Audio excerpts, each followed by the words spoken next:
So, okay, here's the thing. Everyone hates fishing minigames.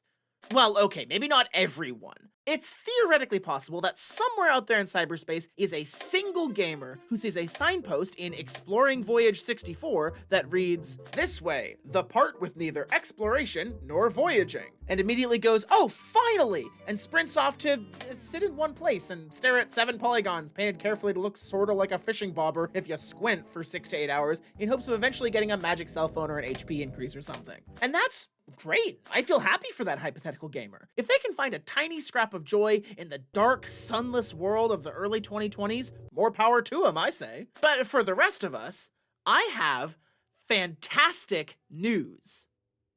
I solved it. I solved the fishing minigame. And I found one single good one. The secret was staring us in the face the whole time. The secret to making a good fishing minigame is to make it exactly the same as every other fishing minigame. Now, I know what you're thinking.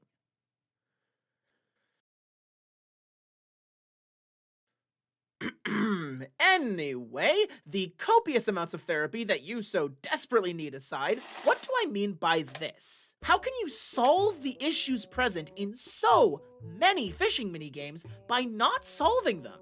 Well, the first issue here is that there kinda aren't so many fishing minigames. There's really just the one of them, and you've definitely played it before.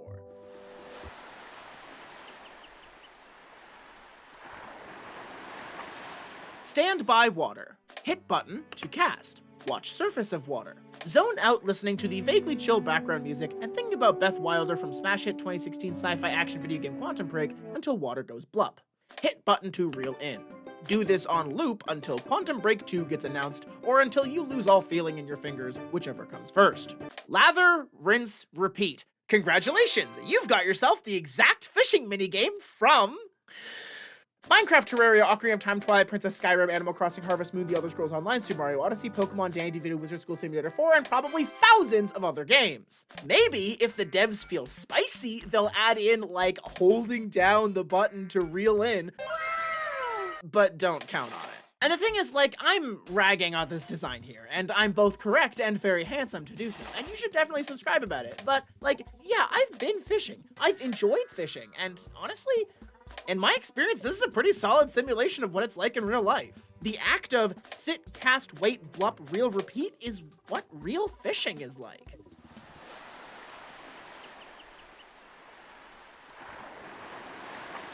Much like being a Half-Life fan, the actual time you spend fishing is almost entirely taken up by sitting there, not really doing anything, and waiting for a thing to happen that, let's be honest, probably isn't going to happen anytime soon. It's a pretty consistently sit there and look at nature type of sport like golfing. Note, maybe edit this out, as the comparison might be considered insulting by both anglers and golfers.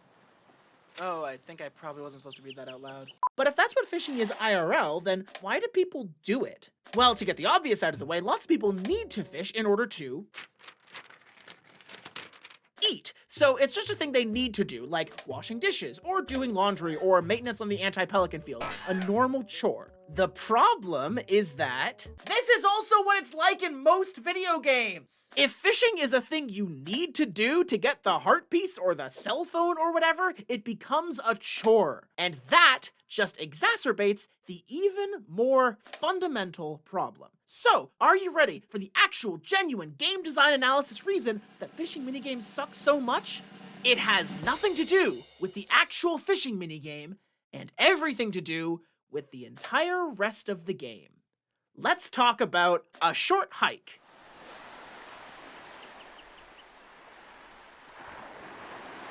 A short hike is... Okay, hold on, I can't just rant about a short hike for 90 minutes. Let's see what I can do in 90 words.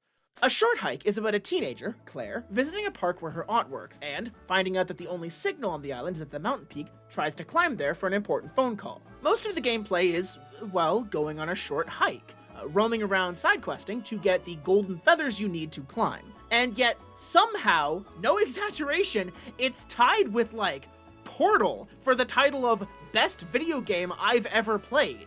If you get nothing else from this video, Play a short hike. Anyway, why am I bringing up the only video game to ever win 7 consecutive Oscars for Best Thing Ever? Well, a short hike has a fishing minigame. And yup, it's 100% identical to every other fishing minigame. Sit, cast, wait, Beth Wilder, blup, reel, repeat. The fundamental mechanics of the minigame are not different from in Terraria or Ocarina of Time or, for that matter, real life. But here, it's fantastic. Why? Because a short hike is all chill vibes and hanging out. The wickedest supervillain in this game is a teenager who overcharges you for feathers.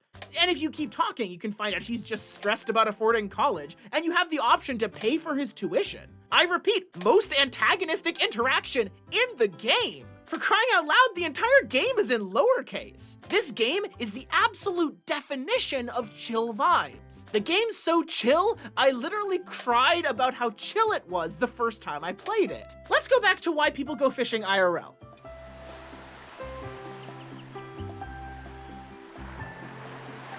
So, a lot of people fish because they need to, and there are other reasons, but also, for many people, the joy of fishing is derived from just sitting, experiencing the peaceful beauty of nature, and not doing anything super active. And yeah, that's it, that's the vibe. That perfectly describes a short hike as a video game. That's why a short hike succeeds where so many other games fall flat on their face. If you're making a video game where the game's structure is built entirely around, slaying dragons or going on dramatic adventures or rebuilding the entire world, why would you build in a minigame where the explicit appeal is just vibing? And to be clear here, when I say you, I don't mean like the people programming the games, or the concept artists, or even the game director. I mean the company executives who think more features always means better and thus more profit, so they tell the actual artists to just throw everything in, even when, as is often the case, the game would work better streamlined. We've all seen the ProZD sketch about egg delivery. I just wanted to shoot things. The vehicle pod is next! Make no mistake, this is a fault on the part of upper management, and we know what their priorities are.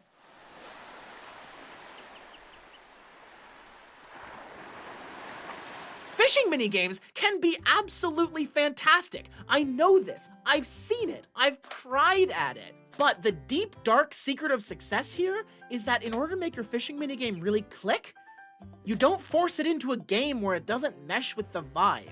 If the structure and mechanics of the fishing minigame doesn't match the tone of your game, just leave it out. Just leave it out. Just leave it out. And if you really desperately need to put fishing in your action game, maybe consider changing the formula to fit better with the tone of your game. Special thanks to Justin Doak, my first legendary Manticore patron. If you'd like your name in the credits, and some other cool perks as well, go check out my Patreon, linked in the description.